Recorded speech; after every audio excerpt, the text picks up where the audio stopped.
Paying off debt isn't a one-size-fits-all transaction. What works for someone else might not work for you. If you are struggling to pay off debt, you may want to try using the debt avalanche method. The debt avalanche method begins by paying off your debts with the one that has the highest interest, then continuing from that point. This method can help you work on your debts and reduce the interest you have to pay. Welcome back to another episode of Living Fire. If you never want to miss an upload, make sure to subscribe to the channel. What is the debt avalanche method? The debt avalanche method is when you focus on paying off the debt with the highest interest first and work down from there. The less you pay in interest, the more you can put toward repayment of principal. You still want to make the minimum payment on your other debts, but the intent is that you'll lessen the total amount you owe over time. Debt avalanche versus debt snowball. What's the difference? The debt avalanche method is different from the debt snowball method, which concentrates on paying off your smallest debt first, regardless of the interest rate.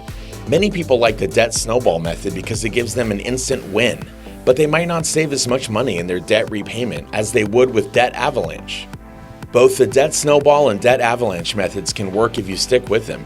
It's a matter of which method you find the most appealing. The debt snowball method allows you to completely pay off some of your debts sooner.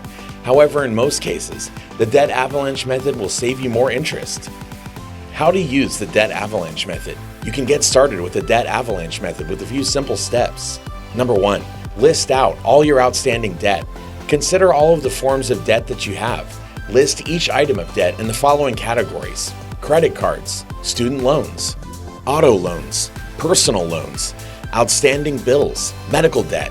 For each debt, list the amount you owe, the minimum monthly payments, the interest rate, and the issuer. It can also be helpful to list when payments are due. Number 2, arrange the list with the highest interest debt first. Arrange the list in order from the highest interest debt to the lowest interest debt. You will then put your primary focus into paying the debt with the highest interest first. In the meantime, make sure to pay the minimum payments on all your debts to protect your credit card score and keep from falling behind in payments. Every extra dollar you have should go toward paying off the debt with the highest interest. If you get a raise or bonus at work, start a side hustle, or switch to bringing your lunch to work instead of buying it. Use that money to pay off your high interest debt. You'll do this until the debt with the highest interest is paid in full. Number 3, continue the process until your debt is gone.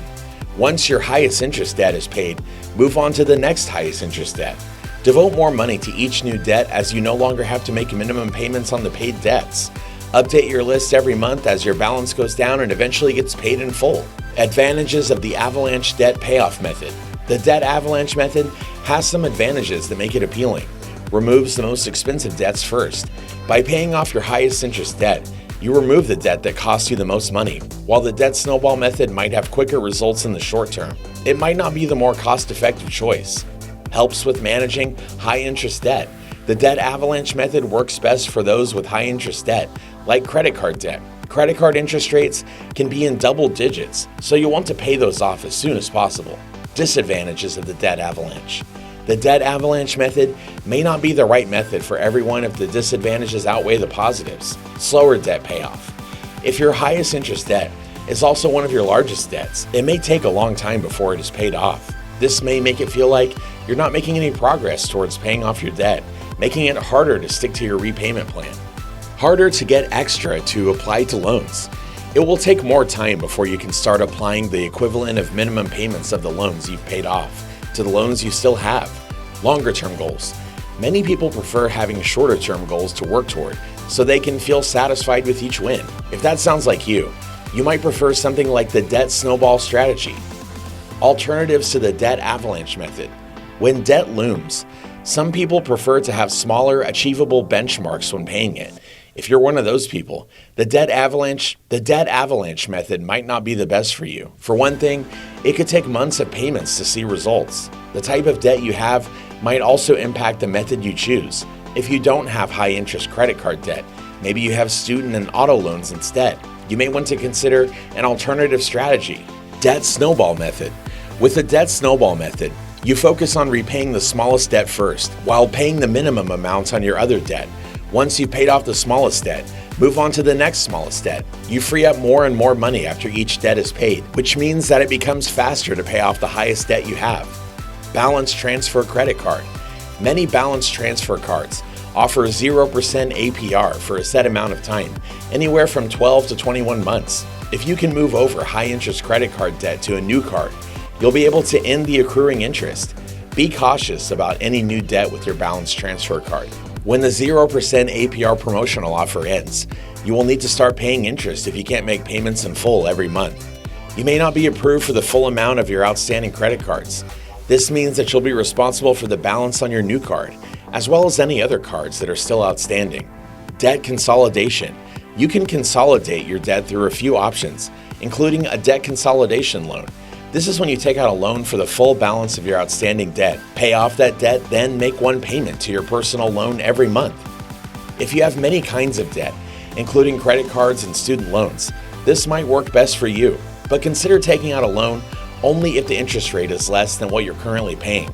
For instance, if you get a rate that's lower than that of your credit cards but higher than that of your student loans, use a debt consolidation loan to pay off your credit cards. Continue with student loan payments as normal. Another debt consolidation option is a home equity line of credit.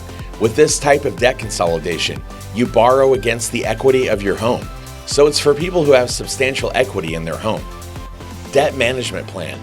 If you're struggling to repay your debt, you may need to reach out to a professional.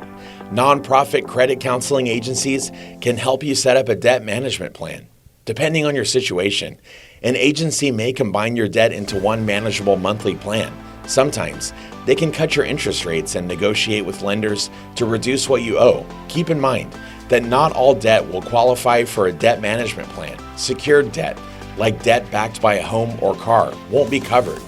The debt avalanche method is a debt repayment strategy that starts by paying off your debt with the highest interest first. Once you pay off that debt, you continue by paying off your next high-interest debt. The debt avalanche method may take longer to start paying off debts, but it will often save money on interest in the long run. Debt payment programs, like the debt avalanche method or debt snowball methods, aren't objectively better than another, so choose the one that works best for your debt payments and lifestyle. And with that, we've reached the end of this episode, all about what the debt avalanche method is and how it can help you pay off debt. Which method do you prefer? Get involved and let us know in the comments section down below. If you enjoyed this one and found it helpful, remember to leave a like on the video and to subscribe to Living Fire for even more amazing videos just like this one. Thank you for watching, and we'll see you in the next one.